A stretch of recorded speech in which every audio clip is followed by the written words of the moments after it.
Every time Jen Dean speaks, I can see hope, knowledge, expertise, wisdom, and love. When Jen Dean speaks about parenting, we make sure that we are there to listen because we know we will get valuable advice. Families Matter Most with Jen Dean. She doesn't just give skills for us to be better parents, but she teaches us how to reach our children's hearts. And at the end of the day, that's what truly matters. Welcome to the Families Matter Most podcast. I'm excited to have a very special guest that I've heard about for, 3 years. 3 years I've heard about this guest, Mark Gordon. I get you on my podcast. You're doing some pretty cool things. Thank you for being a part of it today. Well, thanks, Jen. I've heard great things about you too, and I just thought, boy, we've got to do something together. So right? I'm so grateful to our mutual friend who connected us, Gary Chupik, and yes. Just grateful that he saw that. That's what he said to me. He says, like, you two think the same, and have the same heart, and so you guys got to connect. Yeah, shout out to Gary Chupik, hey, performance coach. Yeah. Worth it. Absolutely. But today we have Mark Gordon. Now, Mark, you have worked in church. You've worked outside of the church walls. You've written a book, and now you tour around teaching workshops. Tell me, what are you doing?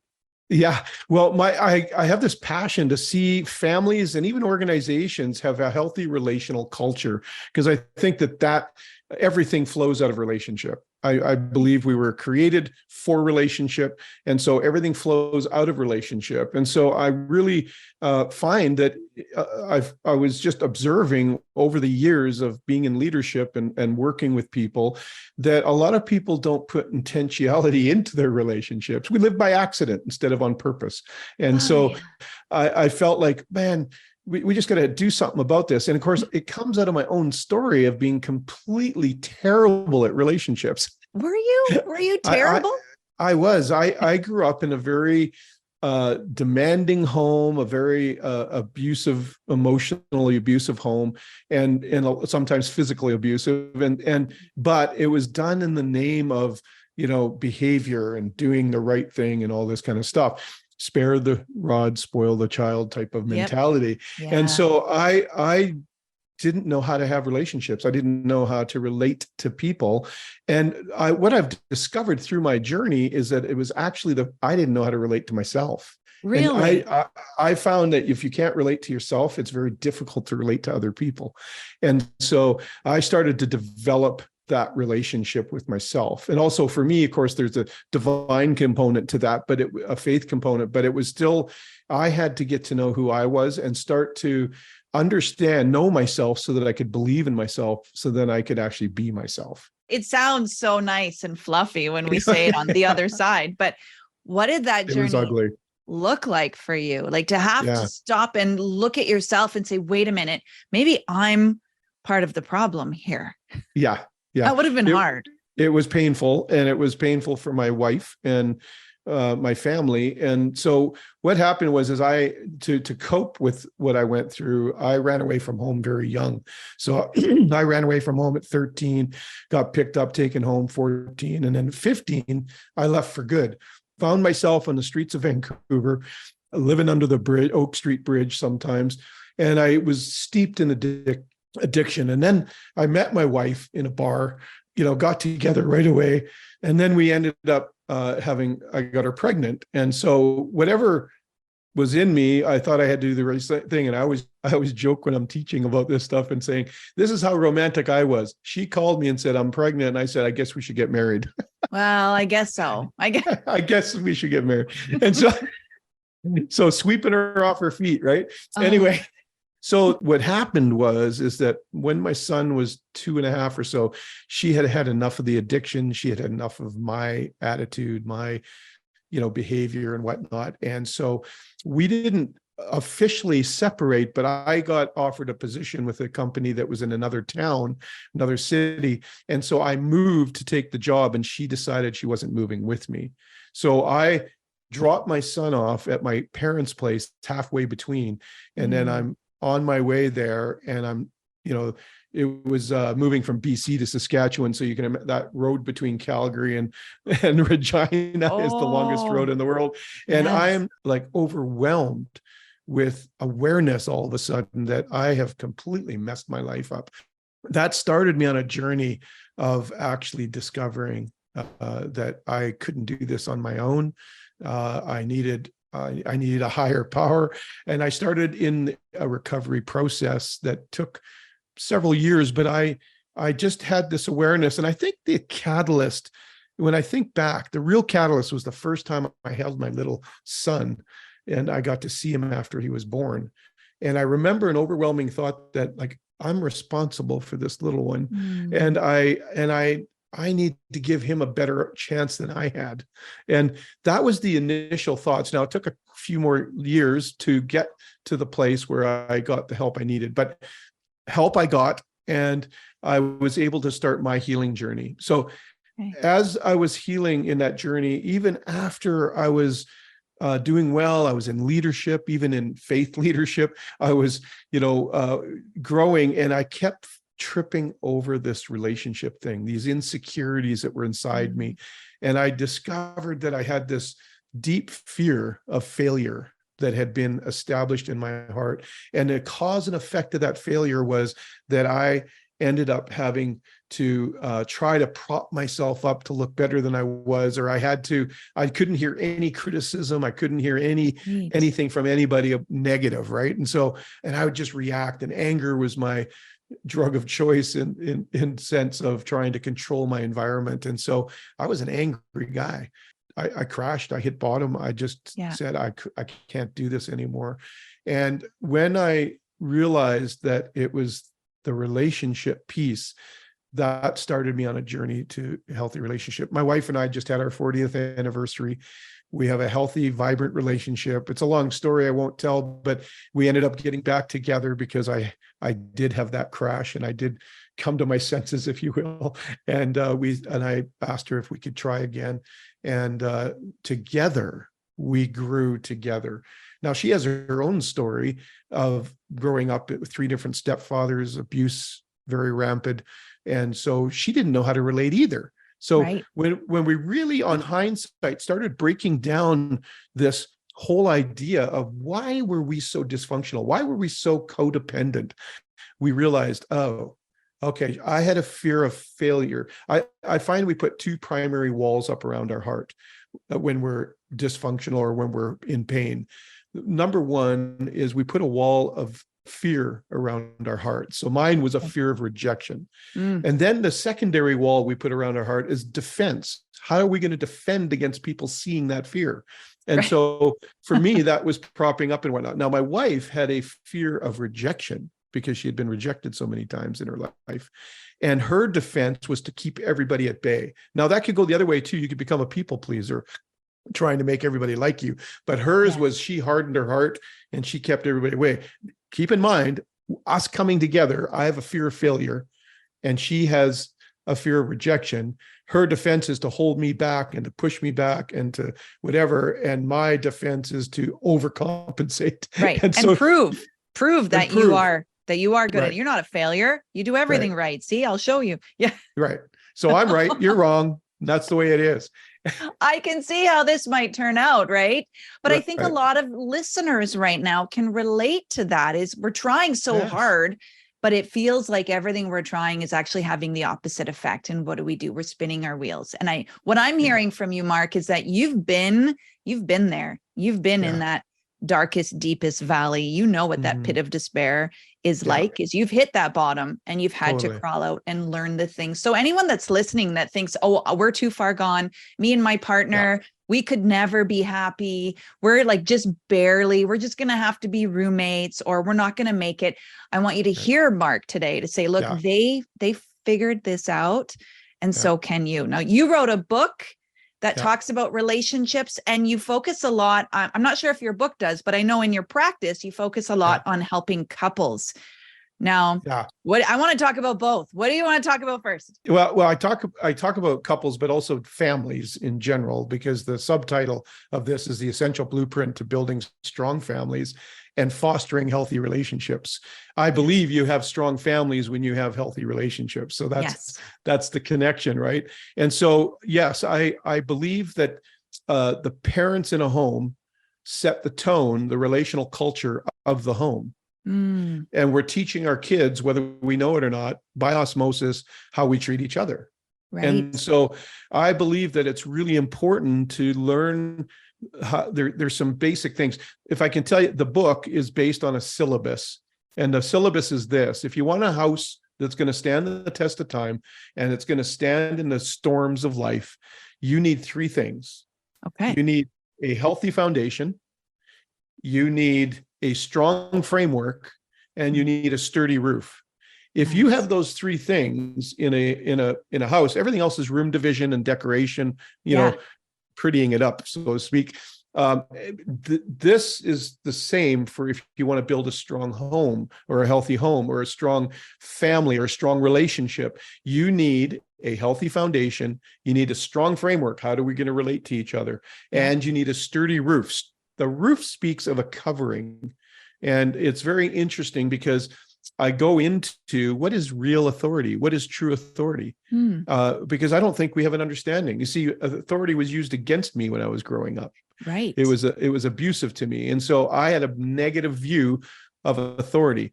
But if we understand healthy relationships, we need to have authority operating in the family. Different family roles have different authorities. And so we need to understand those. And so I go into that. What are the different roles of, you know, what's the role of a dad, a mom, a husband, a wife, and the kids? Even the kids have a role to play in creating a healthy relational culture. And so we talk about, so working backwards, the roof, I always say every shingle in the roof is a person or people that you ask to speak into your life.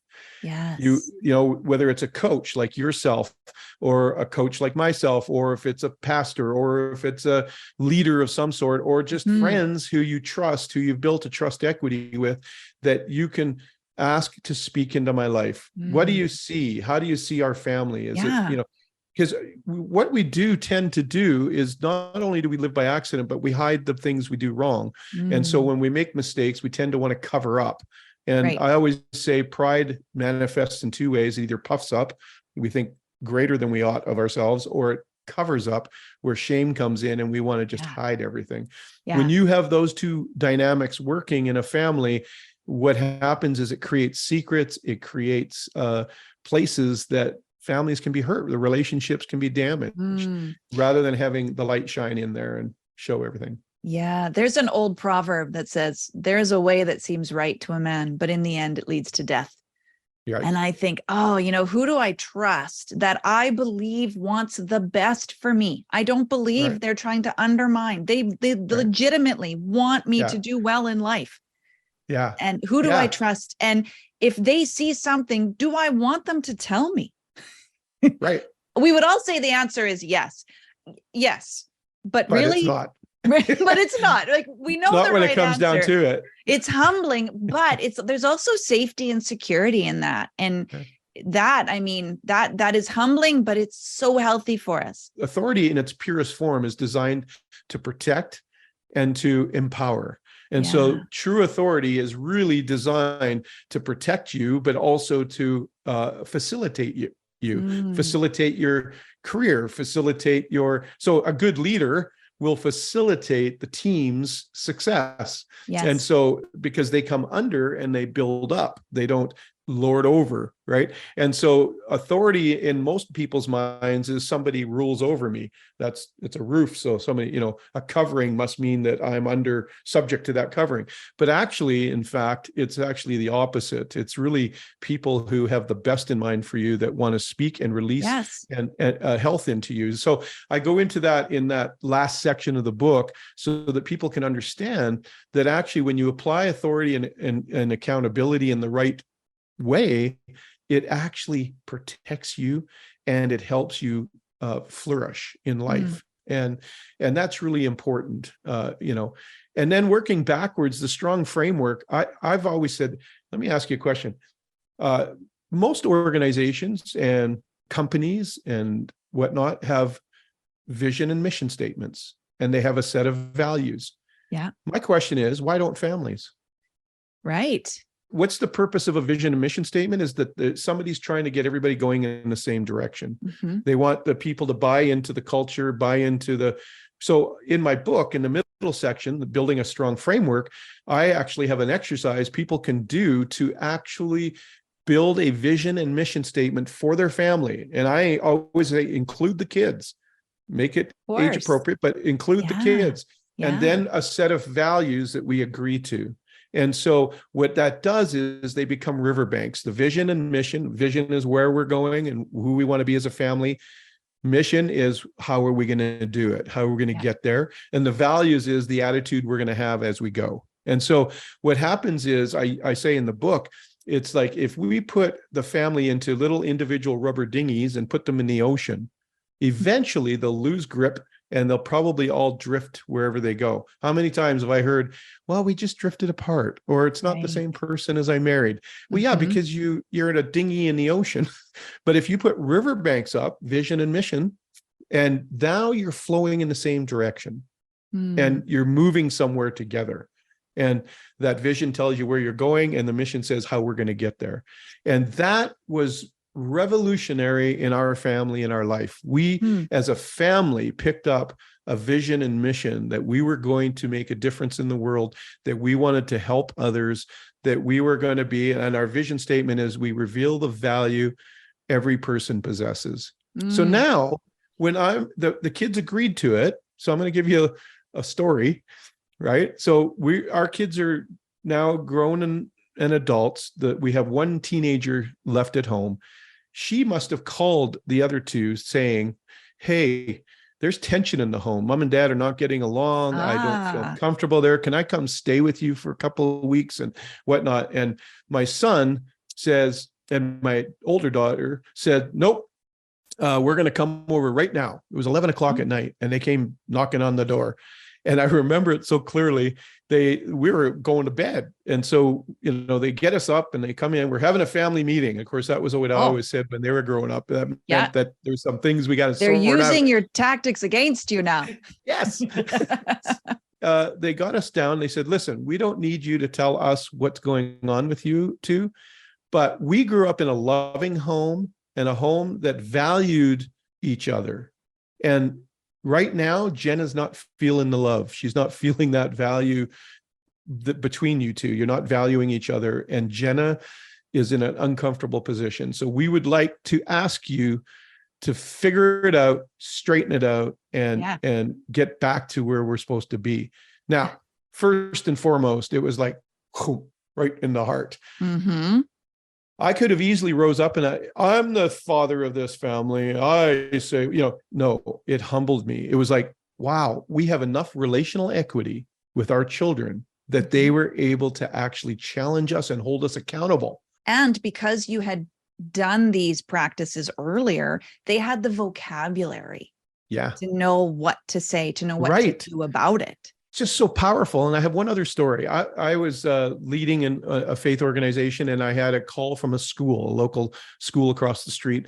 And they said, hey, we hear you work with families, and we have a young man who's 8 years old who is out of control behavior-wise, and we're going to have to kick him out unless you can help him. And so I said, okay, I'll meet with the family. And I met with the family.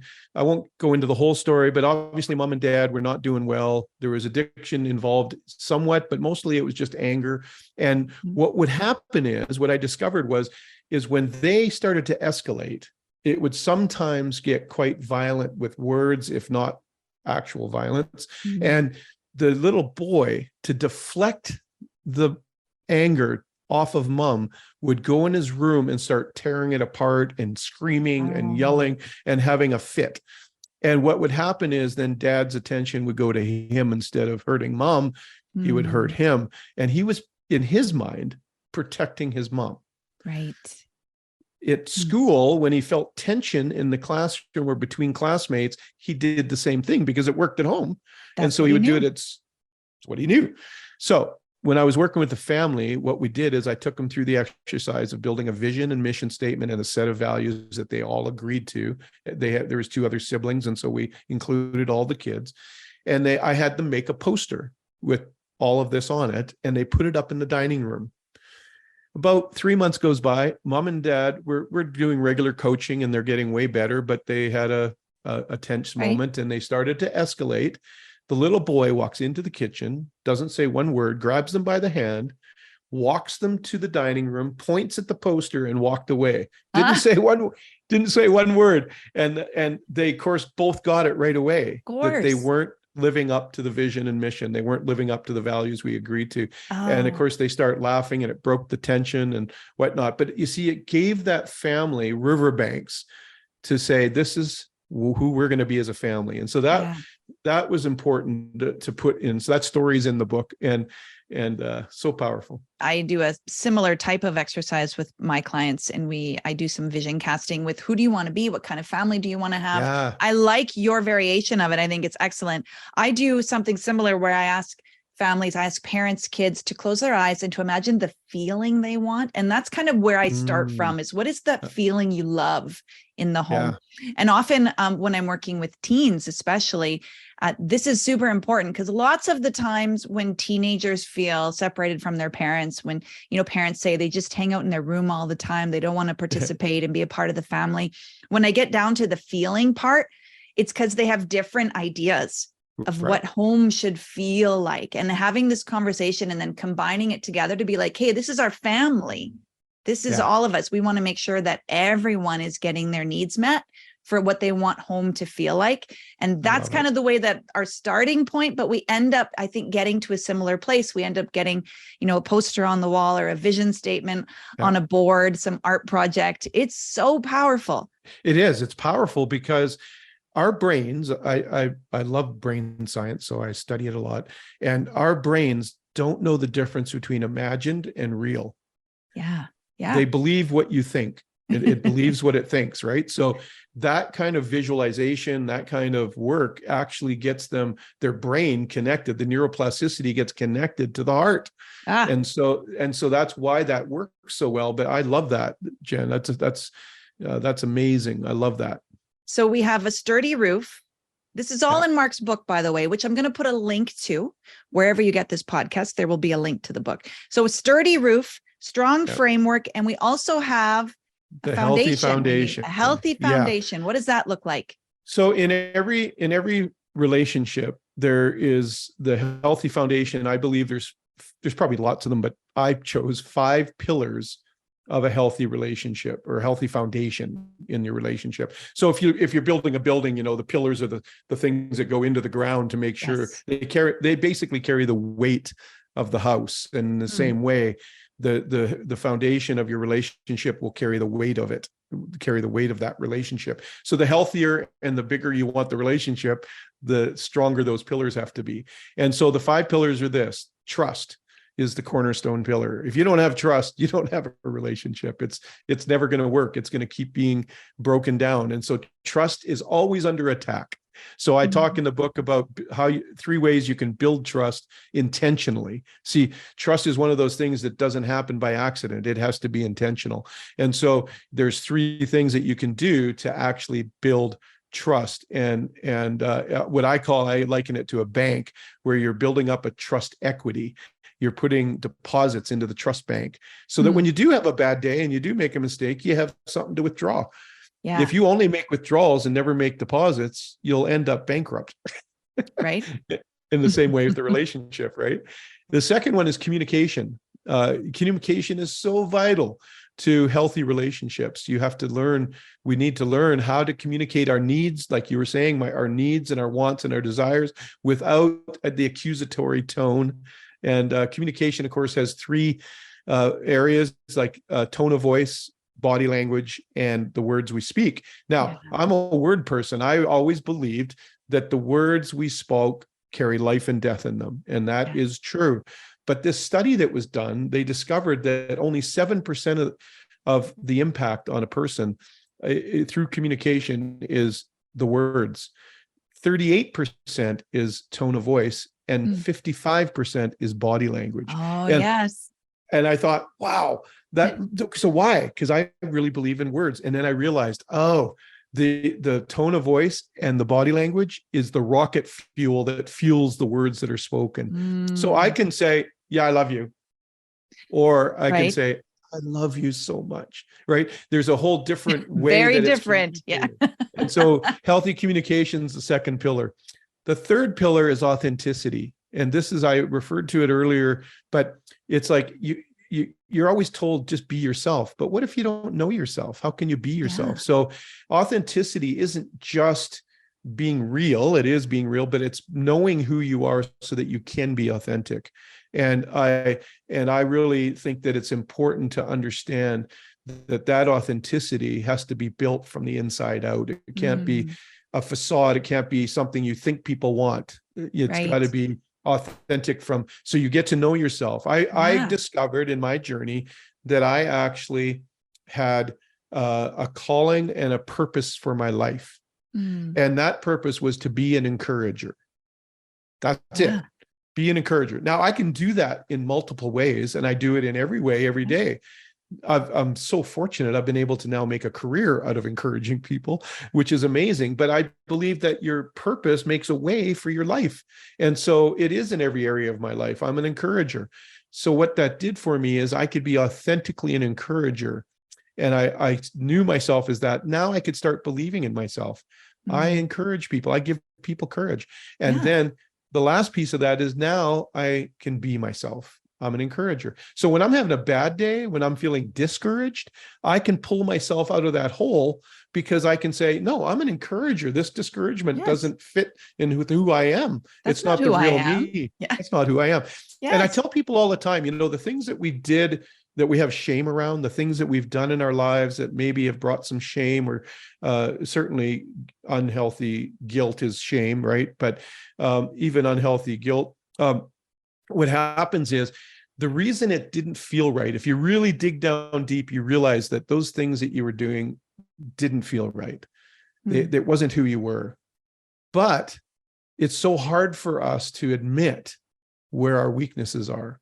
And I always tell people the two greatest growths that I ever had in my life was when I started taking responsibility for me and my decisions and my behaviors, and I stopped taking responsibility for other people's. For me, it changed a lot when I knew who I was.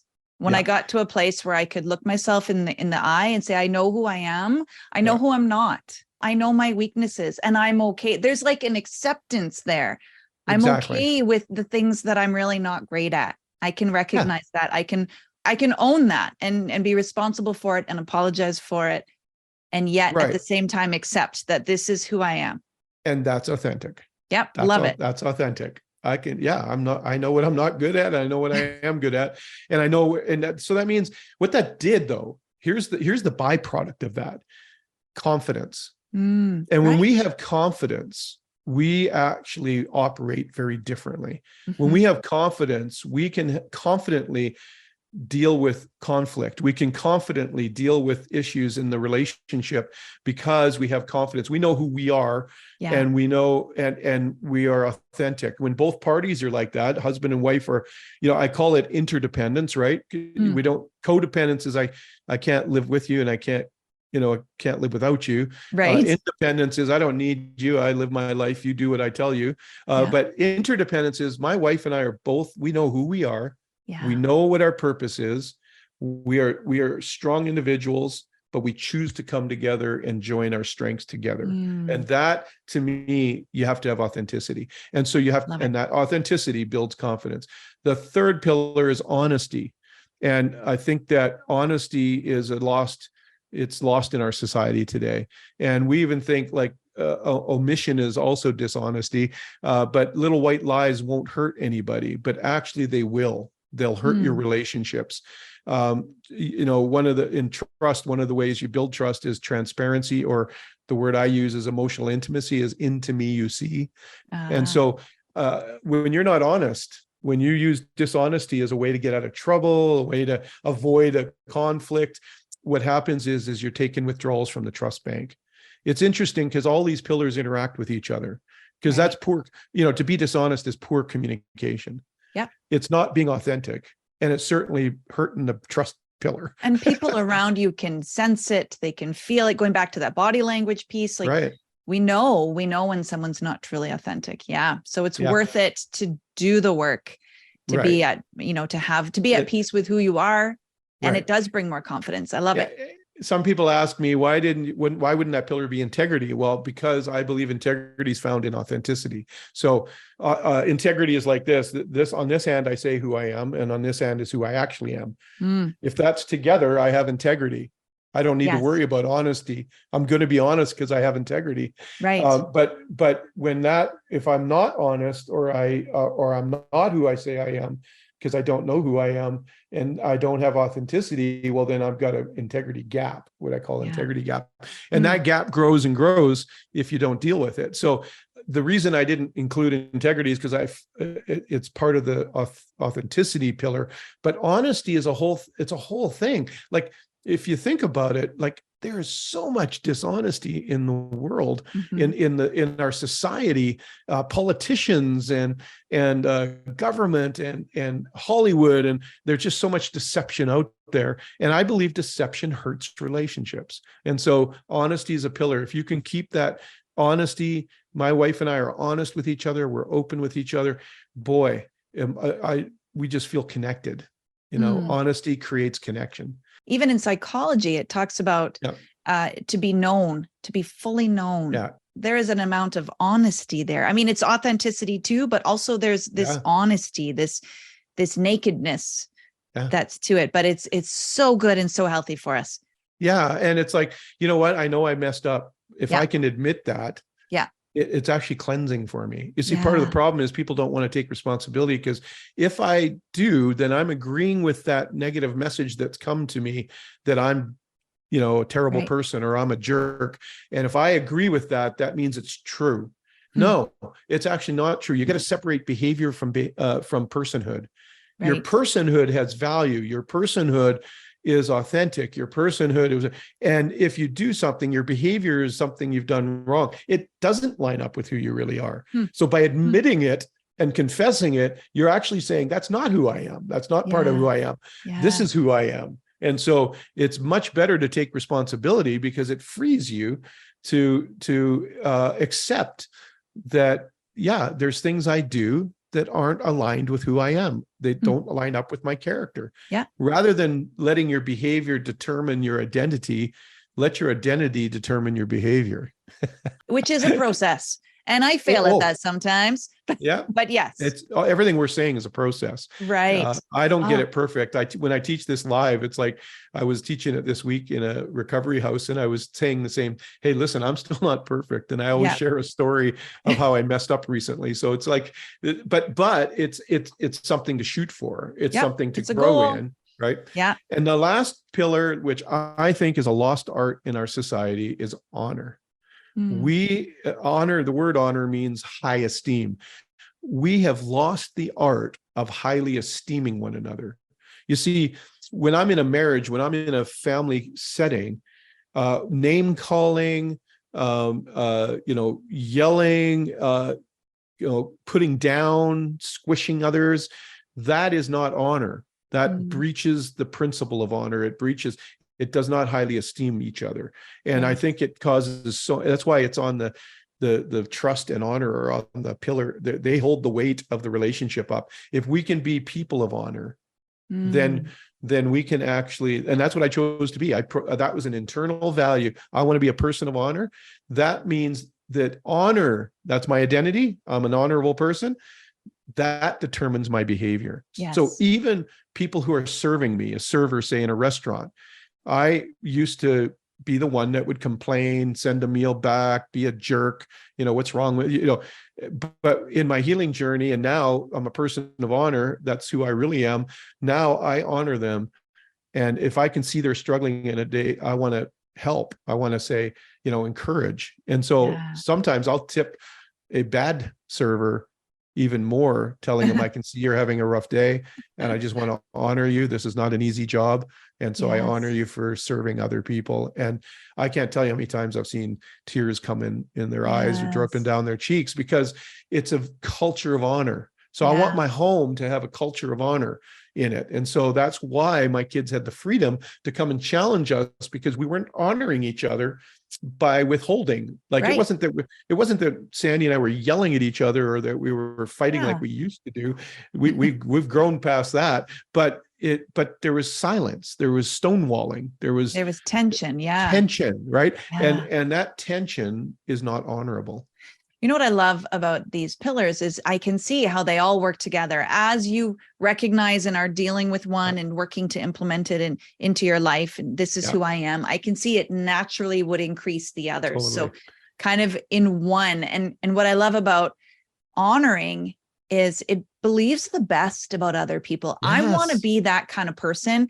Call me naive if you want to, but I want to be so believing the best about people that you are pretty much going to have to tell me. You're going to have to sit me down and tell me if you have an issue with me, because I'm just going to believe the best, that you didn't mean it that way. You're just having a hard day. How can I help you? Like, that's who I want to be. And do I blow it sometimes? Yes.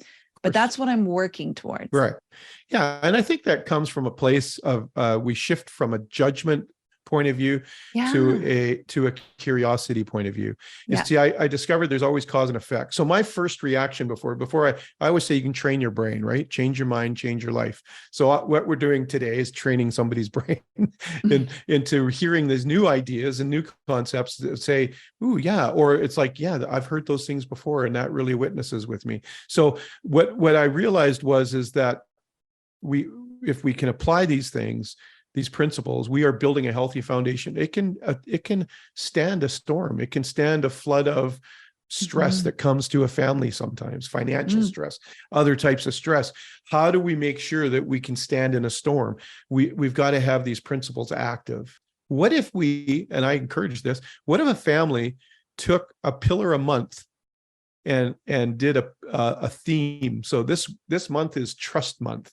We're going to intentionally make deposits into the trust bank. Mark Gordon's book, Relationship Matters. We'll send links to it. You can get it on Amazon. Kindle, Amazon. On my website, though, if you go to my website, there's, buy the book, and it takes you and it shows you all the places you can buy it and download it. And then finally, as we wrap up today, I just wanted to ask you, now Mark works with all kinds of organizations. He does business training. There's relationships in businesses too, right? Offices. Yeah.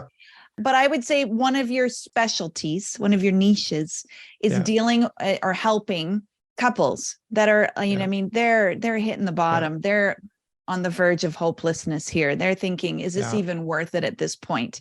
And that's kind of where you feel like you can really help a ton. If you could give one tip, if there's someone on the podcast who is in that position where they're like, is it even worth it now? Are we too far gone? What would you say to that person? So one little exercise I do is say, go back to when you first met. What were the qualities you fell in love with? What was it about the other person, about your spouse, that really made you connect with them? And go back to that place and think about those qualities. And then we'll sit down and we will talk, and I get them to share those things with each other. Many times there's tears, or there's like, I'm not that person anymore. And it's like, actually, you've always been that person. You just let other things crowd in. The other thing is, most of the time, we tend to look at through the lens of it's their fault. They've done this to me, or they have changed. To try and change somebody is to try and control them. And you will never heal a relationship through control. You'll only heal a relationship through forgiveness. And when you forgive, it empowers you. A quote by Mary Reed. She was one of the Virginia Tech victims in the shooting. And her last journal entry was, she said, when great harm is done to you, the only way through it is to first forgive. And her dad, actually, it was so impactful to him that he actually started a foundation to help young people with mental health issues Wow. and whatnot. And he forgave the shooter, even though he was dead, but he forgave the shooter for what he did, Still, because yeah. his daughter gave him the courage to do that. But that's the power of forgiveness. So the number one thing is, are you willing to forgive? The other thing is, both parties have to be willing. You can't help people that don't want help. And I tell you, I've got as many clients who are actually going through divorce that started with me. And that used to bug me, because I thought, oh, I failed. But actually, you need both parties participating. And if not, then you need some coaching and some healing. There's still, yes, there's still then a safe person to kind of help you deal with and process. Yeah. There's a lot going on in the midst of separation, divorce. Yeah. And if that's where your relationship is going to be, you want to know, I think you want to know firstly that you did everything you could. Yes. And a part of that is going to get help, however that looks for you. Yeah. And then secondly, if the worst comes to worst, then you're still going to be in a healthier place if you have that person. I'm a fan of all of it. I like it all. You psychologists, therapists, counselors, but coaches, what I love about coaching, why I'm a coach and why Mark's a coach, is that it's focused on future. Whereas we talk about past stuff, but with the goal and the mindset is always to, okay, what do we do with that to move forward? I say sometimes it's like I'm walking you home. Thank you for joining my podcast today. I appreciate it. I look forward to everything you're doing. And definitely we're all going to be getting your book, Relationship Matters by Mark Gordon. Thank you. Thank you so much, Jen. Appreciate it. Thanks for listening to the Families Matter Most podcast with Jen Dean, part of the Saskatchewan Podcast Network. If you are interested in contacting Jen for one-on-one parent coaching, for speaking engagements, or just to get a little more information, please visit our website, familiesmattermost.com.